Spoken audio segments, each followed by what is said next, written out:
You don't need me to tell you that Disney's handling of the Star Wars franchise has been less than stellar. Their attempt at a sequel trilogy was marred by a lack of overall vision and a series of corporate-led bad decisions that left fans not only divided, but significantly less excited for the future of Star Wars as a whole. Sam's cup of tea. Sam's cup of tea.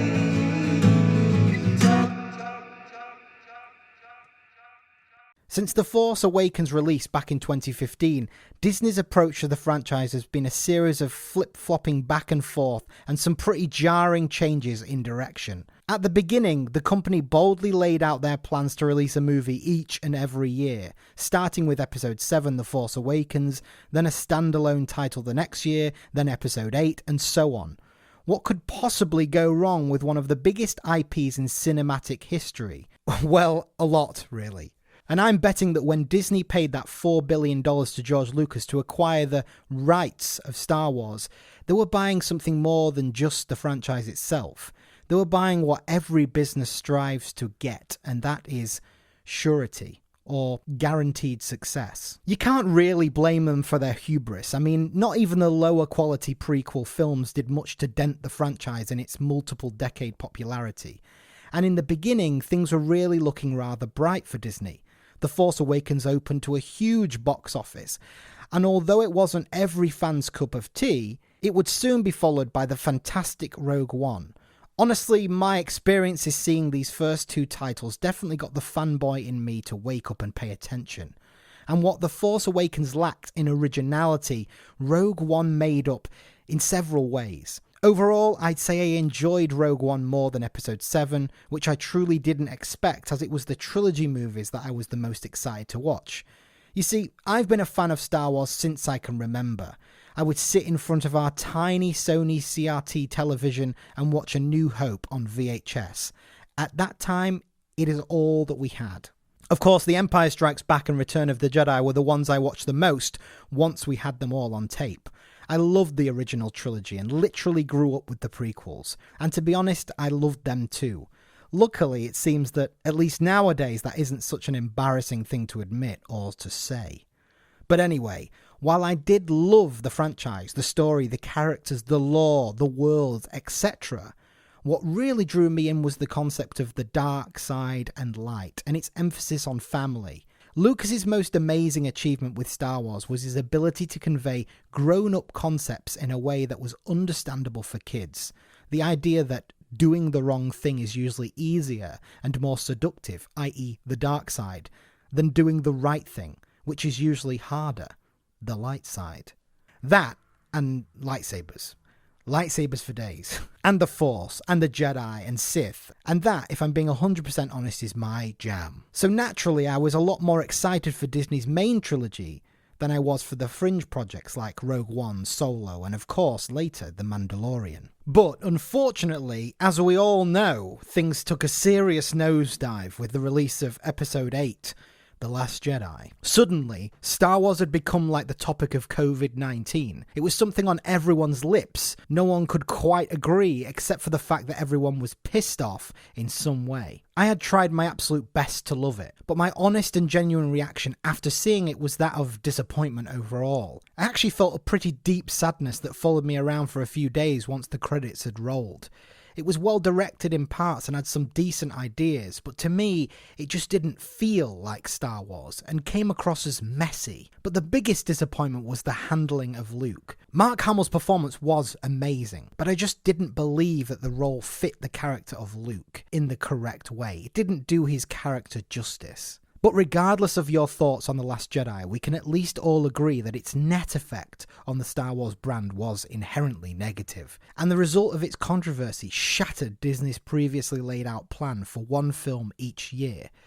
Solo was actually a decent enough film, but it came out months after Episode 8, and its averageness just didn't allow it to escape the shadow cast by The Last Jedi. Within a year, Disney went from subverting expectations to giving us a film so safe that it could have passed as 12-year-olds fan fiction, aka The Rise of Skywalker. But amongst those dark days, amongst the ashes of The Last Jedi and the anticipation, the desperate anticipation for Rise of Skywalker to be good, The Mandalorian appeared as a trailer. A TV show based on a completely brand new bounty hunter set in a post-Return of the Jedi world. I can tell you right now that when it was first teased back in 2019, before the release of Episode 9, I was still naively convinced and hoping that Episode 9 would and could be the thing to save Star Wars. Not to be blunt, but it didn't. And so just as I was putting away my Anakin FX lightsaber, seemingly forever, something unexpected happened. The Mandalorian, which will begin airing a new episode each week on Disney+, Disney's streaming platform, which is terrible, by the way. Over the course of the weeks, it was actually being good. And I don't just mean good, I mean good.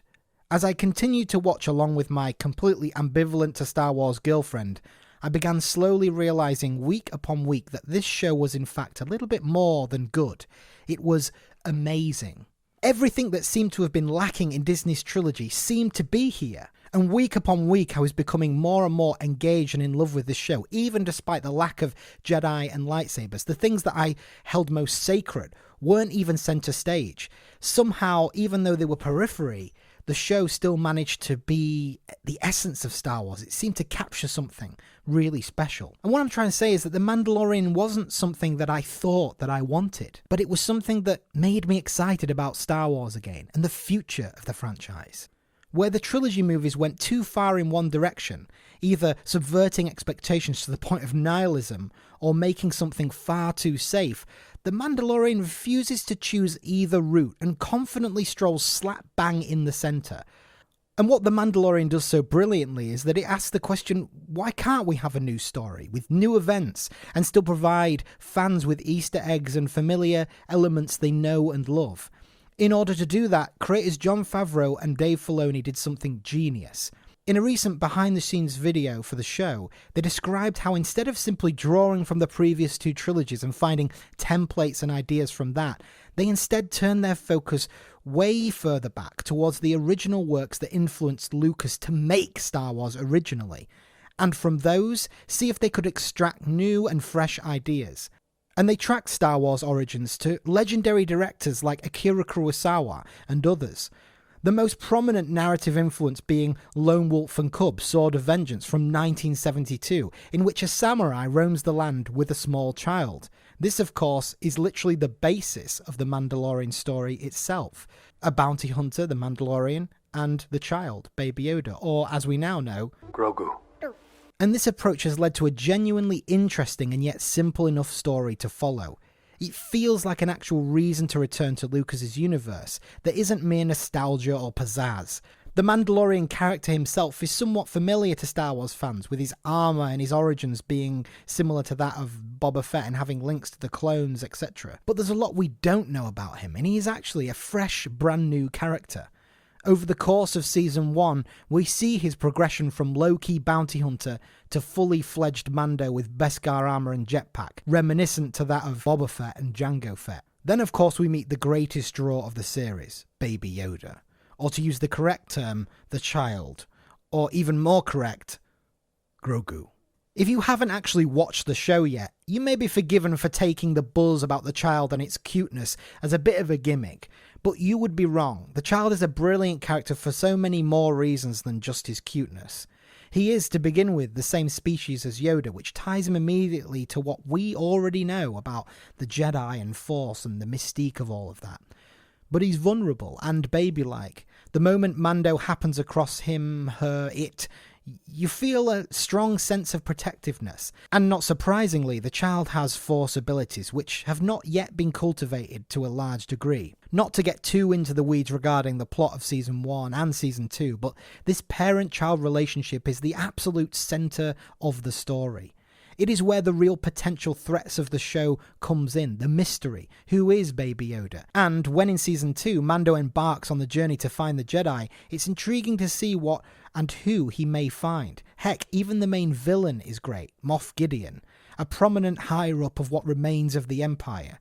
But what is so brilliant is that Baby Yoda's Force abilities allow the show to grow and evolve into something even more mysterious and epic. The inclusion of him provides a mysterious connection to the past with regard to the Force and both of Lucas's trilogies, and also an unpredictable projection into the future. Where will this show go? Where will it take us?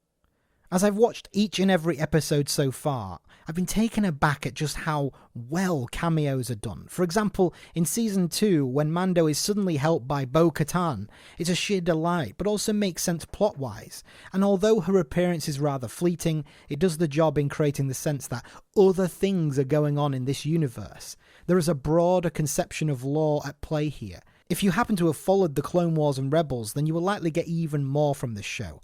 But it honestly doesn't matter if you haven't. Again, her appearance to the more casual viewer acts more like a reminder of just how colourful the universe is. I mean, think back to the original trilogy. There were loads of characters and creatures that were featured with little more than a brief appearance or a single sentence. And that's what sets it apart from the new trilogy, which lacked any sense of that. Any sense of a world outside the main characters existing at that point.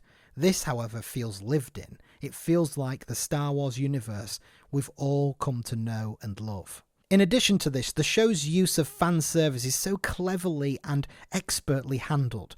Like a character speeder bike on Tatooine just happening to be made out of the parts from Anakin's pod racer. There are many small things that would go completely unnoticed to the casual viewer, but go a long way to fans of the franchise. This respect for the fan base also leads into how it handles logical inconsistencies and questions that viewers and fans might have had over the years, like how does Mandalorian drink if he has to keep his helmet on all the time? Instead of trying to answer that seriously, they make light of it by showing Mando lift up his helmet every time he takes a sip. It's funny. You just know that these people know and love Star Wars so much that they're able to weave fan discussion and lore back into the world itself. And of course, we got our first appearance of Ahsoka Tano recently in Season 2, an actual Jedi, well, Force user, in live action. What impressed me was just how much the episode focused on the characters, which has always been the baseline of Star Wars' success. And the creators somehow avoided the trap of having Ahsoka steal Mando's appeal and spotlight by making her focus and interest on Mandalorian's relationship to the child. So while they've been satisfying fans with something they couldn't wait to see, Ahsoka Tano, a Jedi, maybe even Boba Fett, they never forget what the show is truly about, the Mandalorian. And lastly, I've got to talk about the music.